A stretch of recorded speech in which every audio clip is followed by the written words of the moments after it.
Hello everyone! Welcome back again to my YouTube channel. So ngayon, pag-usapan natin ang part 3, okay, ng paano nga ba mag-sales talk, okay, kapag nasa insurance company ka, o kaya naman sa networking ka, okay, pwede mong i-apply, pwede mong ma-apply yun sa pagninegosyo mo o sa sarili mong pagninegosyo. So makita nyo sa ating thumbnail, okay, meron akong picture dyan na 3, okay. So, isa lang yung aking damit that time, okay.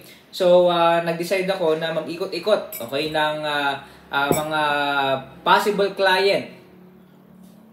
Pero before that, meron muna akong kinausap na pinsan ko.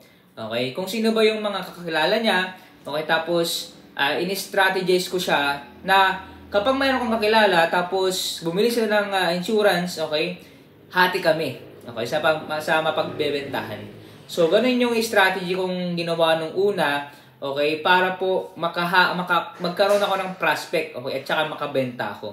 Una kong pinuntahan doon is si Lola, okay, na sa tindahan, okay, kasi kakilala niya yung pinsan ko, yung Lola na yun. So, siniran ko, ganito ganyan, okay, ilang taon na po kayo. Tapos, ang nangyari, okay, sinare ko sa kanya yung mga products ko. Tapos, siyempre, konting, ikaw lang, at tanongin mo muna kung anong pangalan niya. Ano pong pangalan niyo po, ganito ganyan, ilang taon na po kayo. Okay, ganito ganyan, ganito, saan po yung bahay niyo, ganito ganyan.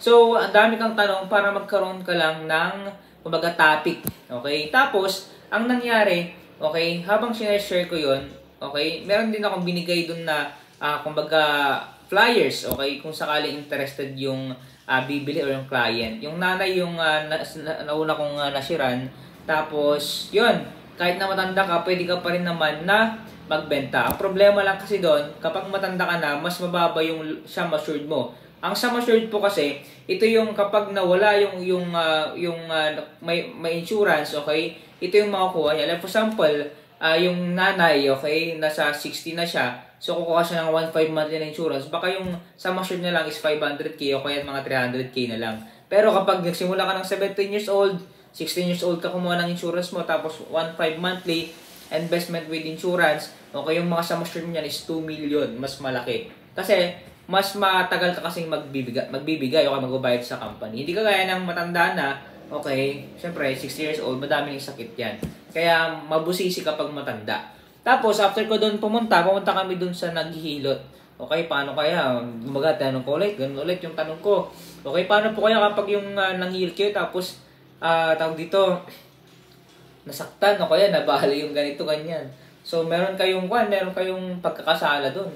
Kaya sabi ko, syempre kayo dapat may insurance kayo. Okay? Para yung meron kayong insurance with investment, para pag kailangan nyo ng pera, may investment kayo na makukuha. Tapos, kumbaga, paano kayo po yung nanay, kayo po yung trabaho, kayo yung talagang inaasahan ng family. So, kapag nawala kayo, yung trabaho yung paghihilot, o di wala na kasi may sakit kayo eh. So, kasi pag mayroon kayong insurance, kapag may sakit kayo, so masahod kayo. Kumbaga may nakukuha kayong pera doon sa company daily. Okay, kapag yung investment with insurance yung kinuha nyo. Kumbaga, grabe yung sales talk para makuha mo yung attention niya. At the same time, makonvince mo siya na kumuha ng insurance. Kaya that time, talagang pinupush natin, gumagawa tayo ng paraan, nag-iisip tayo ng mga idea para maipasok natin yung insurance. Kaya, dapat hands-on ka sa mga sinasabi mo. Okay, dapat ready yung utak mo para kapag yung may mga gusto mo pang mga convincing na words, dapat ready ka doon para hindi ka maubusan. Kasi pwede kasi yung time na parang hindi na siya interested. Sige, ganito ganyan. Pag may pera na ako, ganito ganyan. So, medyo mahirap, okay? Pero kapag naman na-convince mo siya, kilala ka naman niya, okay? So, pwede siyang kumuha talaga. Okay? Kaya, yung pag-atake ko na yun, kung ano yung trabaho niya, doon ko binibase, okay? Doon ako nag-start ng conversation. Okay, kumbaga maghahanap ka ng kumbaga dahilan para makakuha siya ng insurance. Tapos makita niyo doon sa 3 pictures sa thumbnail ko. Okay, ay doon sa barber shop. Okay, doon sa naggugupit. Okay, so sinare ko sa kanya kasi doon nagpapagupit yung ading ko. Tapos kilala din ng pinsan ko. Kaya ako minsan nagpapagupit din ako doon. Kaya parang nagkaroon din ako ng idea. Napuntahan namin yun. Kaya that time, siniran ko, makapal yung muka. Okay? Kasi sa business, pwede naman kasi yung, ito, business, dagdag tip ko sa inyo, na pwede kang pumunta doon, okay, na magpagupit, tapos bentahan mo ng product mo. Kumbaga, give and take lang, okay. Meron kasi akong isang kaibigan na grabe, ang galing mag-sales stock, okay, pero sa sarili niyang produkto yon. Okay, yun yung maganda sa kanya, sarili niyang brand, sarili niyang produkto. Okay, kapag kunyari, punta siya sa mga businessman, okay, sa mga palengke, magkano itong ganito ganyan. Tapos, kumbaga yun lang yung atake niya. Tapos, ay meron akong binibili ito pagkain, dito niya, 5 in 1. So, nababentahan niya yung mga businessman, okay? Or else, give and take, okay? Ngayon, meron pa akong pang-apat na picture, makita niyo sa thumbnail, na dun sa barbershop din na may brand, okay? Mga babae din yon. So, medyo nakakailang pag babae kasi yung sinisiran natin, di ba? Pero dahil nga hindi naman yung parang nailang ka, ayaw mo na magbenta. Kumbaga, lakasan talaga ng loob. That time, okay, nag-share ako sa mga tatlong naggugupit na babae. Tapos, yun, pwede ka rin magbenta sa kanya ng, kumbaga, magpapagupit ka, tapos bentahan mo sila, give and take.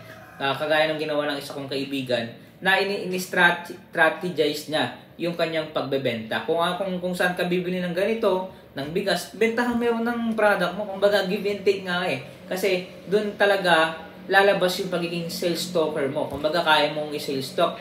Tsaka, wala namang masama na kumbaga, nakatulong ka na, okay, kumita ka pa. Okay, ganun din sa kanya.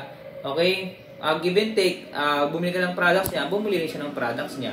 Okay, kaya, yun yung mga strategy na pwede nyong gawin sa pagbebenta. Okay, kaya nire-recommend ko na kung gusto niyo pang madaming matutunan, okay, kung bata pa kayo ha, o kaya kung talagang eagerness yung gusto niyo talagang mag-aral kung paano ba magbenta, paano mag-sales stock, ganon. So, pwede kayong ma-apply sa mga networking o kaya sa mga insurance company, okay. Pero kung ayaw nyo, di basta, okay, manood kayo nung sa parang ballpen, okay, benta mo to, ganyan. So, basta ang mahalaga doon, meron kang ibibenta. Kaya itong sombrero ko, okay, benta mo, kita ka lang ng piso, kaya 10, kaya 100, 500. So, dagdagan mo ng piso para lang pag benta mo sa mga kakilala mo, okay, basta i-push mo na ibenta mo. Basta maramdaman mo lang kasi yung parang anong feeling na nakabenta. Tapos meron kang kita na piso lang, o kaya 10, kaya 100, kaya 500. So, dapat maramdaman mo yung ganung pagbebenta para ma-experience mo. Okay? At the same time, kumbaga, ma-feel mo ba talaga yung pagbebenta? Kung paano nga ba magbenta? Tapos, tuloy-tuloy na yan. Okay? Ito, ako lang naman, kumbaga, binibigyan ko lang kayo ng idea para kahit paano, kapag magsisimula kayo ng negosyo, ay alam nyo kung paano kayo magbebenta. At ano yung mga strategy nila na mga sinabi ko sa inyo. Kaya, salamat sa panonood at meron pa tayong susunod na mga kwento, at the same time mga na-experience ko nung ako ay financial advisor pa that time. Kaya ito yung part 3 at abangan nyo po kung sakali ay meron tayong part 4. Okay, kaya see you sa aking part 4. Okay, God bless at ingat-ingat po tayong lahat. Dito po muna tayo. Bye-bye!